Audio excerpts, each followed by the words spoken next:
కరీంనగర్ లో అన్ని రకాల వ్యవసాయ యంత్రాలు లభించే ఒకే ఒక చోటు ఎక్సెల్ అగ్రి సొల్యూషన్స్ పెద్దపల్లి బైపాస్ రోడ్ బొమ్మకల్ కరీంనగర్. ఇప్పుడే సంప్రదించండి. ఉపమాలంకారం అంటే ఏమిటో మీకు తెలుసా? తెలియదా? అయితే చెబుతా వినండి.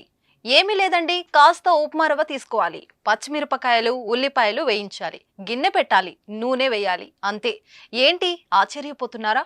ఉపమాలంకారం గురించి చెబుతానని చెప్పి ఉప్మా రెసిపీ చెబుతున్నారేంటి అనుకుంటున్నారా? మరేం చేస్తాం, పరీక్షలో ఉపమాలంకారం గురించి రాయమంటే ఇదే రాశాడు ఓ జాతిరత్నం.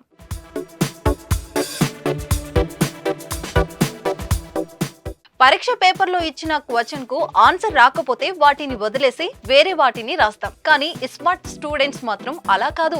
ఏదో ఒకటి రాయాలి, దానికి సంబంధం లేకపోయినా రాసి తీరాలి, పేపర్ నింపాలి. ఇలా కథలు, స్టోరీస్ రాసిన విషయాలు సోషల్ మీడియాలో ఎన్నో వైరల్ అయ్యాయి.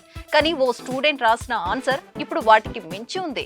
ఉపమాలంకారం గురించి క్లుప్తంగా వివరించండి అని అడగగా అతడు ఉప్మా తయారు చేసే విధానాన్ని రాసి పేపర్ నింపాడు. ఉప్మా రవ్వ తీసుకోవాలి, ఉల్లిగడ్డలు, మిరపకాయలు, కారం, ఉప్పు, నూనె తీసుకోవాలి. ఉప్మా రవ్వను గిన్నెలో వేయించి ఉప్పు, కారం వేసుకోవాలి.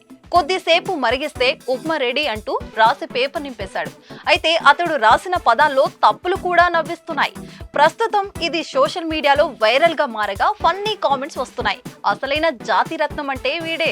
భవిష్యత్తులో మంచి వంటగాడివి అవుతావురా తమ్ముడు అంటూ ఓ నెటిజన్ కామెంట్ పెట్టాడు. బీహార్లోని ఇటీవల జరిగిన పరీక్షలో ఇంటర్ విద్యార్థులు రాసిన సమాధానాలు కూడా హాట్ టాపిక్ గా మారాయి. సార్, నాకు బాగలేదు, నన్ను పాస్ చేయండి ఓ విద్యార్థి రాయగా, ఓ విద్యార్థి ప్రేమ కవితలు రాశారు. మీరు కూడా పరీక్షలో ఇలాంటి ఆన్సర్స్ రాసారా? ఏం రాసారో చిన్న కామెంట్ రూపంలో తెలియజేయండి.